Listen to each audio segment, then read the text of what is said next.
Hello student, we understand a question based on accounting equation.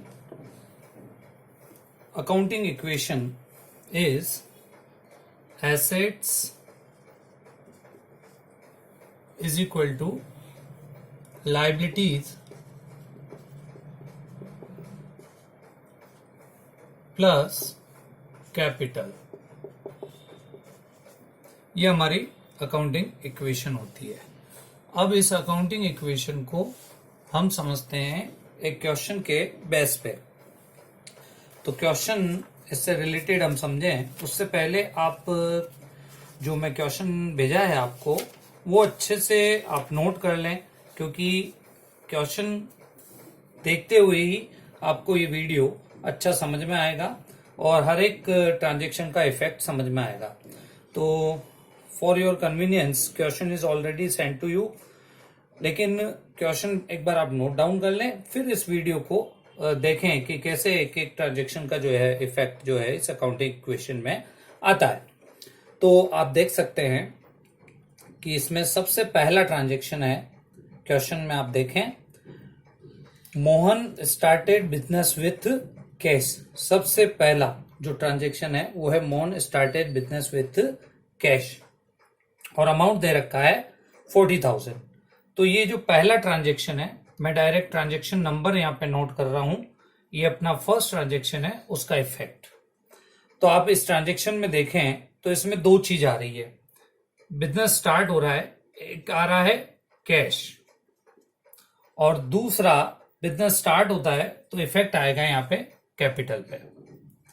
तो इसमें 40,000 जो है वो बिजनेस के पास कैश आ गया है, तो ये 40,000 हम यहाँ पे कैश में नोट कर लेते हैं और ये बराबर होगा कैपिटल के, जो कि आपकी साथ में कैपिटल भी आ रही है। तो ये ट्रांजैक्शन इस टाइप से अकाउंटिंग इक्वेशन को जो है वो सेटिस्फाई करता है। अब जो है दूसरा ट्रांजैक्शन हम देखते हैं और उस ट्रांजैक्शन का इस पे इफेक्ट समझने की कोशिश करते हैं।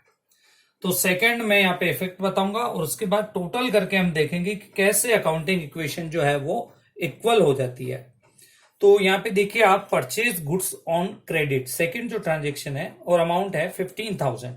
तो ये मैंने सेकंड लिख दिया है डायरेक्ट, ट्रांजैक्शन पूरा नहीं लिख रहा हूं मैं, ट्रांजैक्शन आप क्वेश्चन में देख सकते हैं। परचेज गुड्स ऑन क्रेडिट, जब भी हम गुड्स परचेज कर रहे हैं क्रेडिट पे तो यहाँ पे दो इफेक्ट आते हैं। एक तो गुड्स आई जो अपना स्टॉक होता है, तो ये एक एसेट्स हमारी बढ़ जाएगी, एक और एसेट्स आ जाएगी जो है स्टॉक। अब हमने क्रेडिट पे परचेज की है तो यहाँ पे कैश में हमारे कोई फर्क नहीं पड़ेगा और टोटल जो कैश अमाउंट है वो हमारा 40,000 ही रहेगा। अब यहाँ पे दूसरा जो इफेक्ट है, स्टॉक हमारा बढ़ जाएगा, जो कि हमने 15,000 का परचेज किया है, आप ट्रांजेक्शन देख सकते हैं। तो 15,000 से हमारा स्टॉक बढ़ जाएगा। तो हम देखते हैं कि ये टोटल जो एसेट साइड है वो 40 प्लस 15 55,000 हो गया है। लेकिन अब इस साइड हम देखें क्या इफेक्ट है और इधर भी हमारा टोटल जो है मिला के 55,000 आना चाहिए।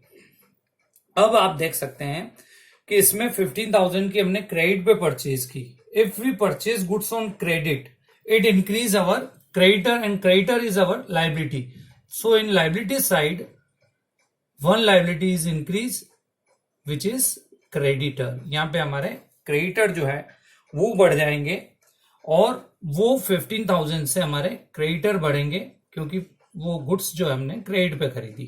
तो यहाँ पे हमारी लाइबिलिटी जो है वो 15,000 से क्रेडिटर से बढ़ गई है और कैपिटल पे इसका कोई इफेक्ट नहीं होगा। क्यों? क्योंकि जैसा मैंने आपको पहले भी समझाया है कि कैपिटल पे इफेक्ट या तो एडिशनल कैपिटल आने पे होता है या फिर प्रॉफिट हुआ हो या कोई लॉस हुआ हो तो उससे जो है वो कैपिटल पे इफेक्ट आता है।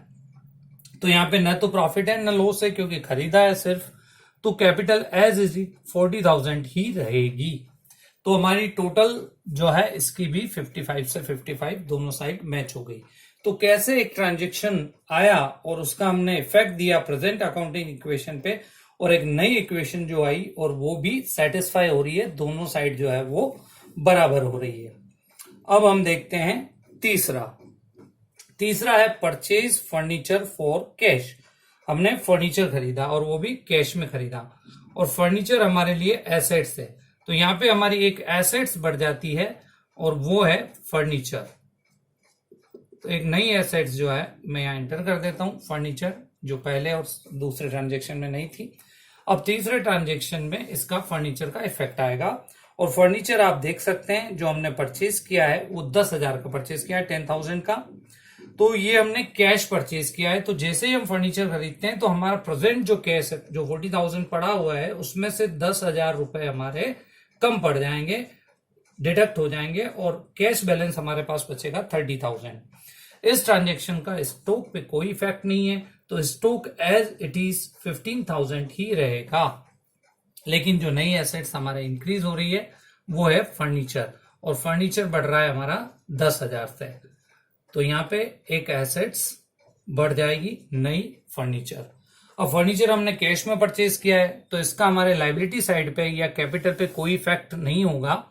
क्रेडिटर जो है वो एज इट इज रहेंगे, क्योंकि इस पे कोई इफेक्ट नहीं है और कोई लाइबिलिटी नई जनरेट नहीं हुई है। बाकी यहाँ पे हम ऐड करते, और कैपिटल पे इसका कोई इफेक्ट नहीं है, क्योंकि फर्नीचर परचेज किया है तो उस पर ना तो कोई प्रॉफिट है ना कोई लॉस है। प्रॉफिट लॉस जब हम सेल करते हैं तो होता है। तो हमारी टोटल जो अकाउंटिंग इक्वेशन की इधर की है आप देख सकते हैं, 40 + 15 55, और इधर भी 30 15 और 10, इधर भी 55,000 हो रहे हैं। तो ये हमने एक नया तीसरा ट्रांजेक्शन देखा और उसका इफेक्ट हमने समझा। अब हम अगला जो ट्रांजेक्शन देखने जा रहे हैं वो है फोर्थ ट्रांजेक्शन, और फोर्थ है पेड रेंट ₹300 एंड सैलरी 700। ये चौथा जो ट्रांजेक्शन है आप देख सकते हैं।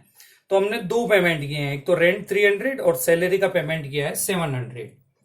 अब ये दोनों ही एक्सपेंसेस हैं हमारे, और जो एक्सपेंसेस हैं वो बिजनेस के लिए लॉस होते हैं, तो इसका इफेक्ट कैपिटल पे भी आएगा। जैसा मैंने बोला, कैपिटल पे इफेक्ट कब कब आएगा, जब एडिशनल कैपिटल हो या कैपिटल में से कोई ड्रॉइंग हो तो इफेक्ट आता है कैपिटल पे, या फिर कोई इनकम हो, प्रॉफिट हो, या फिर कोई लॉस हो तो कैपिटल पे इफेक्ट आता है। इसके अलावा interest on capital, interest on drawing का भी कैपिटल पे इफेक्ट आता है। तो यहाँ पे दो पेमेंट किए हैं आपने, तो इसका इस अकाउंटिंग इक्वेशन पे क्या इफेक्ट पड़ेगा। हमने पैसा पे किया, कैश हमारा कम पड़ जाएगा, 700 तो सैलरी के और 300 रेंट के, तो दोनों मिला के 1,000 रुपए से हमारा कैश बैलेंस जो है वो कम हो जाएगा, और कैश बचेगा हमारे 29,000। इस स्टॉक पे इसका कोई इफेक्ट नहीं है, तो स्टॉक एज इट इज 15,000 रहेगा, और फर्नीचर पे भी इसका कोई इफेक्ट नहीं है, तो फर्नीचर एज इट इज 10,000 रहेगा। और अब इसका जो दूसरा इफेक्ट है लाइबिलिटी साइड हम देखते हैं, तो क्रेडिटर पे तो इसका कोई इफेक्ट नहीं है, क्रेडिटर एज इट इज 15,000 रहेंगे। लेकिन ये दोनों ही हमारे लिए एक्सपेंसेस हैं, लॉस हैं, तो ये 1,000 जो है हमारी कैपिटल में से माइनस हो जाएंगे, क्योंकि ये एक्सपेंसेस है और हमारे लिए लॉस है। तो यहाँ पे 39,000 + 15, जो 30 + 10 40 और 54 जो है वो टोटल हो रहा है, और इस साइड भी हमारा टोटल जो है वो 54 होना चाहिए। तो आप देख सकते हैं 10 + 15 25 और 29 54 टोटल हो रहे हैं। तो दोनों साइड से हमने इफेक्ट समझे। अब फिफ्थ ट्रांजेक्शन हम देखते हैं। फिफ्थ ट्रांजेक्शन है sold goods costing 12,000 on credit for ₹15,000। 12,000 रुपए की गुड्स हमने 15,000 में बेची। तो ये देखो, मैं आपको समझा रहा हूं, पहले भी समझाया था कि सेल करने पे या तो प्रॉफिट होता है या लॉस होता है। तो यहाँ पे हमारे प्रॉफिट हो रहे हैं, क्योंकि 12,000 का आइटम जो है हमने 15 में बेचा, तो 3,000 रुपए का प्रॉफिट हो रहा है। और प्रॉफिट जब भी होता है वो प्रॉफिट जो है वो कैपिटल में ऐड होता है। अब इस ट्रांजेक्शन को एक एक करके हम पूरा दोनों साइड इफेक्ट समझते हैं। तो सबसे पहले आप देखिएगा, इसमें कैश पे कोई इफेक्ट नहीं आएगा, क्योंकि हमने ये क्रेडिट पे सेल किया है। तो कैश हमारा एड इट इज 29,000 रहेगा। स्टॉक में से हमने जो सेल किया है वो 12,000 हमारी कॉस्टिंग है, तो 15,000 का जो स्टॉक है उसमें से हमने 12,000 का आइटम बेच दिया, तो अब स्टॉक हमारा बचेगा 3,000। स्टॉक में से 12,000 डिडक्ट हो जाएंगे। फर्नीचर पे इसका कोई इफेक्ट नहीं है, तो फर्नीचर एज इट इज 10,000 रहेगा। ये तो इफेक्ट हो गया एसेट साइड में। अब लायबिलिटीज और कैपिटल पे इफेक्ट हम देखते हैं। एक और इफेक्ट है इसमें एसेट साइड में जो आएगा, ये हमने क्रेडिट पे सेल किया, और जब भी हम क्रेडिट पे सेल करते हैं तो हमारे डेटर जनरेट होते हैं, और डेटर हमारे लिए एसेट्स होते हैं। तो एक नई एसेट्स जो है यहाँ पे जनरेट होगी और वो है डेटर। तो डेटर जो है वो हो रहे हैं हमारे यहाँ पे, जो हमने सेल किया है वो 15,000 में सेल किया है, तो डेटर यहाँ पे इंक्रीज हो जाएंगे 15,000 से, और ये एक नई एसेट्स जो है 15,000 यहाँ पे जनरेट होगी डेटर के नाम से, क्योंकि हमने क्रेडिट पे सेल किया। अगर कैश सेल किया होता तो हमारा कैश बैलेंस बढ़ जाता, क्रेडिट पे सेल किया है तो ये डेटर हमारे जो है एसेट्स बन गए। अब क्रेडिटर पे कोई इफेक्ट नहीं है क्योंकि सेल किया है, तो इस लाइबिलिटी पे हमारा कोई इफेक्ट नहीं है। कैपिटल पे अब इफेक्ट आएगा, 12 की चीज हमने 15 में बेची तो 3,000 का यहाँ पे प्रॉफिट जनरेट हो रहा है, वो कैपिटल में प्लस हो जाएगा। प्रॉफिट होगा कैपिटल में प्लस करना है, लॉस होगा तो कैपिटल में से माइनस करना है। तो यहाँ पे हमारे ये 42,000 जो है वो कैपिटल हो जाएगी। 42,000 प्लस 15,000, यहाँ पे टोटल हो रहे हैं 57,000 लाइबिलिटी साइड का, और एसेट साइड का टोटल भी इतना ही होना चाहिए। आप चेक कर सकते हैं 15 प्लस 10 25, 25 और 3 28, 28 और 9 37 और 20 57, 57 57 दोनों साइड की टोटल जो है वो आ गई है इक्वल। अब हम एक और ट्रांजेक्शन देखते हैं इसमें, 6 ट्रांजेक्शन, वो जो है पेड टू क्रेडिटर 8,500 का हमने क्रेडिटर को पेमेंट किया।